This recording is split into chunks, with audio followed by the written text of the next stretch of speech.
Привет, друзья! Рада вас видеть на уроке русского языка. И у меня к вам вопрос. Вы умеете использовать слова, которые выражают частотность в русском языке? Что значит частотность? Частотность– это то, как часто мы что-то делаем.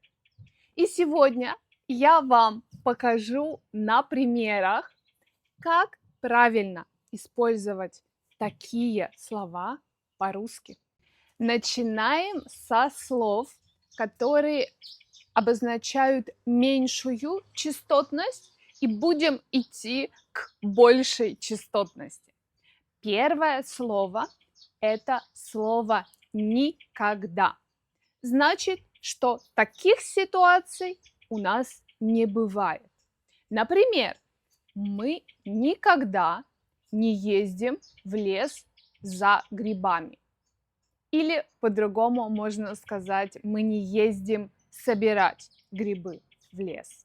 Второе слово – это слово «редко», которое показывает, что мы выполняем это действие в 15-20% ситуаций. Это мое личное восприятие этого слова. Это не написано в словаре. Такой маленький комментарий. Я буду давать такие процентные соотношения для каждого слова, просто для вашей ориентации. Это не какая-то истина в последней инстанции. Это то, как я чувствую эти слова. Например, мы редко ходим бегать в парке. Или они редко ездят домой. Дальше слово «иногда». Например, она иногда ходит в этот тренажерный зал. Мы иногда заходим в это кафе. Иногда значит, я бы сказала, в 30% всех случаев. Следующее слово – это не слово, а выражение «время от времени». И я бы сказала, что оно идентично по значению со словом «иногда». Например, мы время от времени ходим на пляж.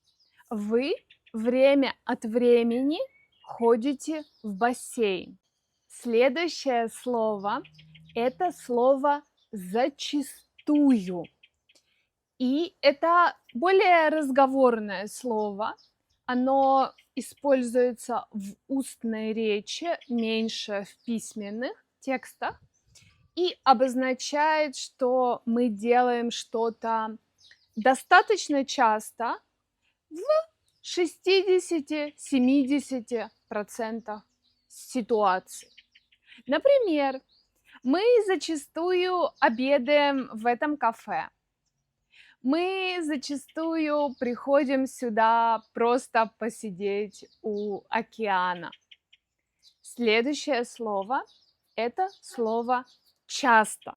Часто значит в 70-75% всех случаев. Например, мы часто пьем кофе в этом кафе. Вы часто приезжаете в свой родной город. Они часто используют эту компьютерную программу. Дальше у нас слово «обычно». Обычно значит в 80% всех случаев. Например, мы обычно пьем на завтрак кофе, а я обычно пью на завтрак матчу. Вы обычно плаваете в море или плаваете в бассейне? Слово «обычно» еще обозначает что у нас есть такая привычка или такая традиция. И этого значения не имеет, например, слово регулярно, которое тоже обозначает высокую частотность.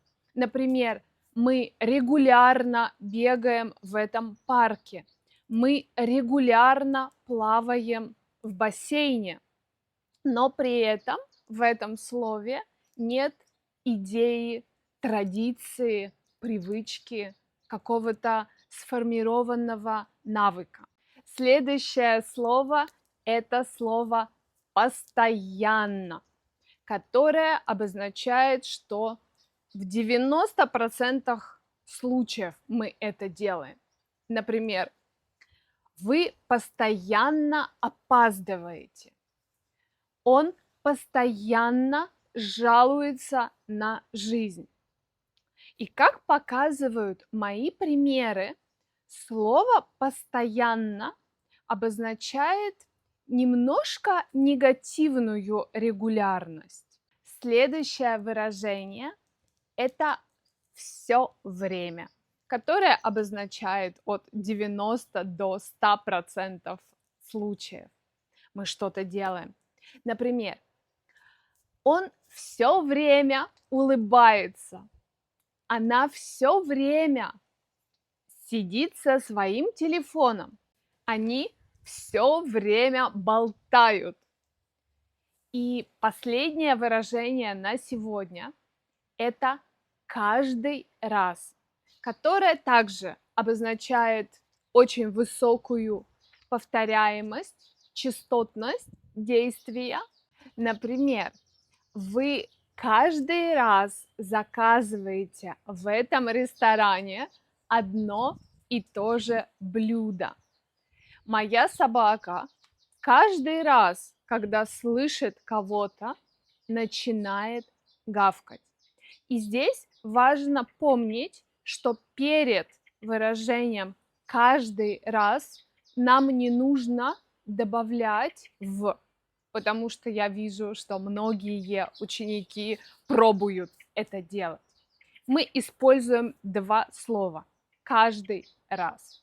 Друзья, я надеюсь, что после этого урока вы лучше понимаете, как использовать слова, которые выражают частотность в русском языке.